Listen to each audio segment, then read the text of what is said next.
कि रामचरितमानस में कहीं पर भी हिंदू मुसलमान ऐसा कोई जिक्र नहीं हुआ है। और जो तुलसीदास जी, जो कि सरयू पारेण ब्राह्मण कुल से थे, तुलसीदास जी ने ढोल गवार शूद्र पशु नारी सकल ताड़ना के अधिकारी।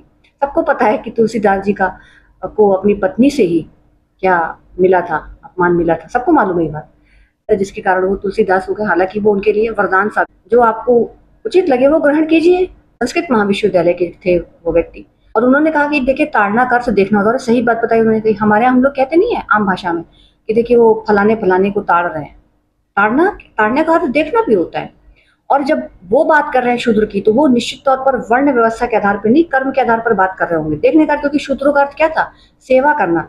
हमारे यहाँ देखिए कहते नहीं है कि भाई आप नौकरों के भरोसे पर अंधे होकर घर नहीं छोड़ सकते। नौकर का यहाँ पर कोई वैसा अर्थ मत दीजिएगा, क्योंकि मैं भी नौकर हूँ अपने घर की, सभी नौकर है। हमारे तो देश के प्रधानमंत्री जी ही कहते हैं कि वो इस देश के प्रधान सेवक हैं, तो सभी नौकर ही होते हैं। आईएएस भी नौकर ही होता है, नौकरी ही करता है।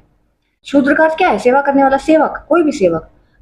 अब मोदी जी हैं, प्रधानमंत्री हैं, तो क्या उनको लोग टोकते नहीं रहते? सामान्य जनता भी टोकती रहती है उनके काम के ऊपर। तो उनका कहने का अर्थ होगा, मैं तुलसीदास जी को कतई जस्टिफाई नहीं कर रही हूँ, और ना मैं ये कह रही हूँ कि रामचरितमानस की हर चौपाई से मैं इत्तेफाक रखती हूँ। जैसे गीता के कुछ श्लोक हैं, मुझे नहीं जचते, रुचते, मुझे नहीं जचते, और मैं अपनी उनके हिसाब से व्याख्या करती हूँ। आपको जचते हो बहुत अच्छी। इसी तरह श्री रामचरितमानस भी है, उसकी हर चौपाई, हर दोहा मेरे लिए वैसा नहीं है जैसा सबके लिए।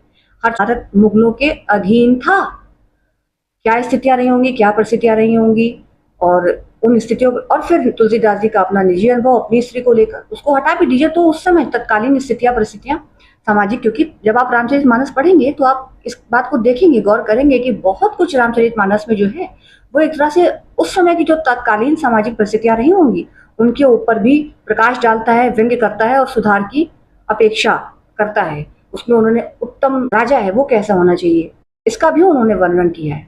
कोई ग्रंथ जब लिखा गया उस समय क्या स्थितियां थी सबको पता है, उस समय मुगलों का शासन था।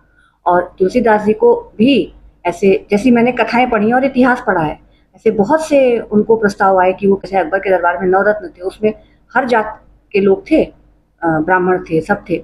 बीरबल जैसा बुद्धिमान व्यक्ति भी था, टोडरमल जी भी थे, नवरत्न ही थी अकबर के पास। और तुलसीदास जी को भी बहुत से प्रस्ताव रहे राज दरबार में शामिल होने को, सम्मिलित होने को, मगर तुलसीदास जी अपनी अपनी मस्ती में मस्त थे, भक्ति के उसमें डूबे हुए थे। जिस समय कोई साहित्य लिखा गया वो क्या सोच के लिखा गया, उस समय की तत्कालीन क्या सामाजिक परिस्थितियां थी, इन सब का भी बहुत प्रभाव पड़ता है लेखन पर।